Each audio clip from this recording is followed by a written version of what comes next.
What's up you guys, this is FuryD10 and welcome back to the channel. Today we'll be talking about Nintendo Switch news, specifically with the Nintendo Switch game cards. And I actually wasn't aware of this, before reading this article, and I saw it both in GameSpot and Polygon, where they're basically, getting this information from a Wall Street Journal report on Nintendo, wanting to develop, this game cards with higher capacity, with memory, for developers to be able to put these bigger games into these cards, because currently right now the game cards are maxed out at 32 gigs, and by comparison to the PS4 Blu-ray disc and Xbox One at 50 gigs, there's a pretty big difference. So this was the answer for Nintendo: bring this new higher capacity game cards at 64 gigs, which would solve a lot of the issues of the system lacking internal memory, which by this time it is pretty inexcusable with those 28 gigs. Basically it's a game card. You can think about the system has as much memory as a game card.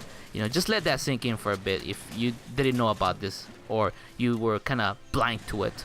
And this is the only big issue that Nintendo did with the Switch, which is the lack of internal memory, which is now affecting game cards, that now they have to increase that.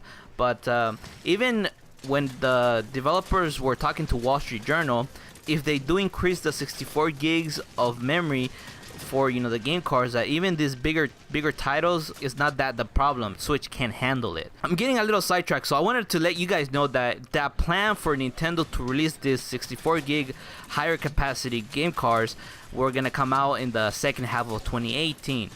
But that's changed because they have come to some technical difficulties with formatting the cartridges, and now they're gonna have to push it back to 2019. Now, how is this gonna affect development for current games that are gonna be ported over to the Switch, that obviously are gonna require a lot of game card memory, because we all know how bad the internal memory of the system is, so people can't rely on downloads for compensating the lack of memory for the game cards. So we all have to wait and see. And another thing that has people speculating is obviously the 64 gigs game cards are gonna cost more, because we all know that more memory always costs more. So the developers are gonna have to pay more for these game cards, obviously. So we all know when somebody pays more for something, that cost is gonna trickle down to the consumer, which is us, the gamers. And that is just something that we have to wait and see, because the game's already at $59.99. And even if you add $5 more to those AAA games to be ported over, people are gonna outrage. I can see I'm a little bit rational about the extra charges. I somewhat accept it if they were like to charge it $5 more for the games, because it's portable. I mean, that's the reason why the Switch is so fun, so easy to take on the go. You can sit on the couch. I don't even go outside. I just sit on the couch and play my games.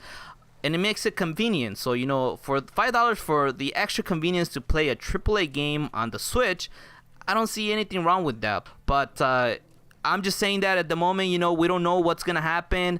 That can be an issue. Maybe Nintendo might not charge as much, so the price increase is not gonna trickle down to the players. I don't know. We'll have to just wait and see what's gonna happen. Alright you guys, that is all I had to say. So let me know down in the comment box below if you knew about the increase of game card memory for developers to be able to put more into those little cards and less on the system.